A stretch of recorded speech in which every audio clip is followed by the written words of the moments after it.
Hello hello. হ্যাঁ জান, বলো। কই তুমি? আমি তো বাসায় মাম্মি বাবার সাথে একটা বিষয় নিয়ে ডিসকাস করতেছি তো। আমি পরে ফোন করে জান। না না শোনো শোনো, হ্যালো হ্যালো হ্যালো। আচ্ছা একটু কথা বলি রে, ফর হ্যাঁ মাম্মি আসছি, মাম্মি আসছি। মাম্মি ডাকতেছে, বুঝছো? জরুরি একটা বিষয় ডিসকাস করতেছি, আমি তোমাকে পরে শেয়ার করতেছি। আমি এখন ডাকি। For 1 minute.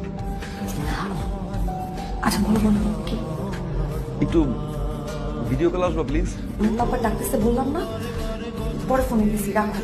30 সেকেন্ড ফর পরে ফোন দিচ্ছি জান। 30 সেকেন্ড। তুমি কি সন্দেহ করো আমাকে? পরে কথা বলতেছি। মাম্মি ডাকতেছে, মাম্মি। আমি সন্দেহ করছি না।